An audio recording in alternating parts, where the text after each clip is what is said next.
ब्रह्मा जी के चरित्र को जब हम सुनते हैं तो आप लोगों के हृदय में शिव महापुराण का एक संवाद आता है कि भगवान ब्रह्मा जी कह रहे थे कि ये सृष्टि का रचना करता मैं हूं, संहार करता मैं हूं, संभालने वाला मैं हूं, बनाने वाला मैं हूं, संपूर्ण कार्य करने वाला मैं हूं। नहीं, जिस दिन व्यक्ति के हृदय में यह आ जाता है कि मैंने किया, मैं कर रहा हूं, मैं करा रहा हूं, उस दिन समझ लेना कि उसका करा धरा सब पानी फिर गया, उसका सब करा धरा पानी फिर गया।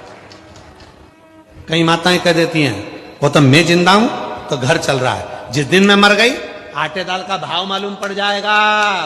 बहुओं तुम्हारी हालत ढीली हो जाएगी जिस दिन मैं मर गई। तो बहुओं भी अंदर से सोचती मर जा, क्या होगा? जिस दिन मैं मर गई तो उस दिन आटे दाल का भाव मालूम पड़ जाएगा। मर गए तो क्या होगा? बस इतना होगा, कभी घी घना तो कभी मुट्ठी चना। आज भी घर चल रहा है, कर भी चलेगा, तुम हो तो भी चल रहा है, नहीं होगे तो भी चलेगा। वो तो कोई अंतर तो आना नहीं। फिर वो वाला प्रसंग आ गया जो हम पहले कह चुके हैं। एक सेठ जी कह रहे थे मैं मर गया तो मेरे पीछे पूरा परिवार मर जाएगा। इतना चाहते हैं मेरे घर के लोग, इतना प्रेम करते हैं मेरे परिवार के लोग, अगर मैं मर गया मेरे पीछे पूरा परिवार मर जाएगा। एक गुरुजी निकल कर जा रहे थे, उन गुरुजी ने कहा सेठ जी इतना बड़ी बड़ी बात मत करो, मैं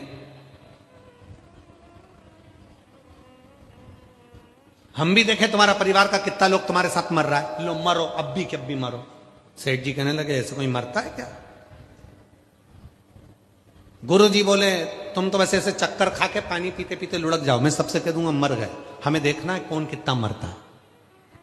अरे गुरु जी मेरी पत्नी इतनी चाहती है अब भी की अब भी मर जाएगी, मेरा बेटा सारा काम छोड़कर प्राण छोड़ देगा मेरे पीछे, मेरा पोता रो रो के मर जाएगा।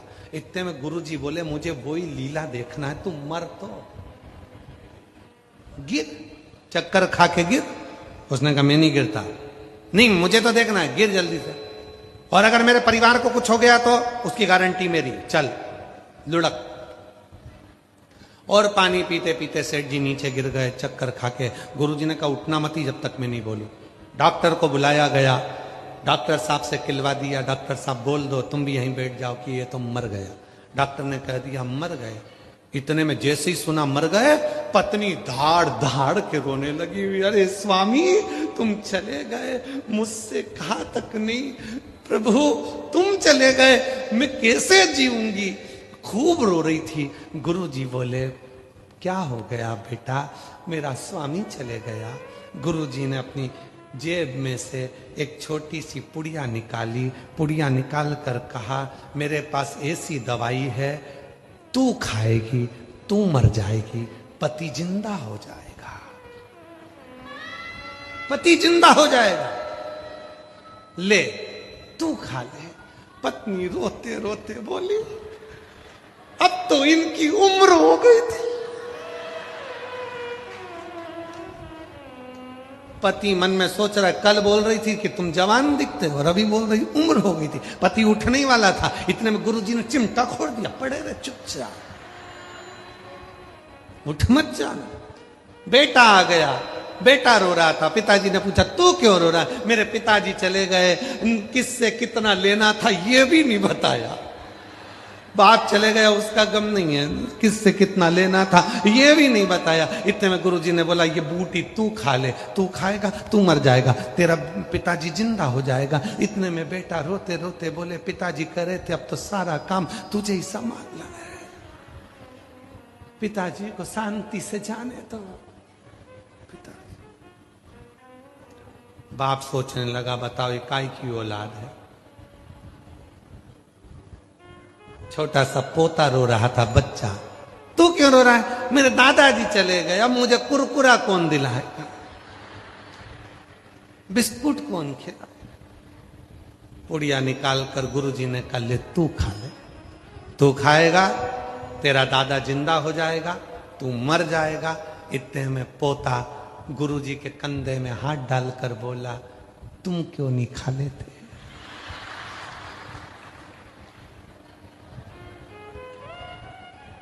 इतने में पत्नी ने भी कहा, गुरुजी तुम तो सन्यासी हो, तुम खा जाओ।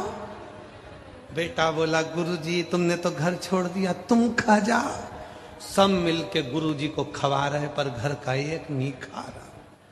इतने में गुरुजी ने उठाया, उठ जा, उठ उठ। क्या कहता था? मेरा परिवार, मेरा परिवार, मेरा परिवार। इतने में सेठ जी उठ के बोले, काय का परिवार? एक भी चेक पे सिग्नेचर नहीं करूंगा, एक भी चेक पे। काय का परिवार? वावारी दुनिया मतलब की दुनिया में किसी वावारी दुनिया मतलब की दुनिया में किसी का कोई। श्री राम के संग हजारों सखा वनवास हुआ तब कोई नहीं। श्री राम के संग हजारों सखा वनवास हुआ तब कोई नहीं।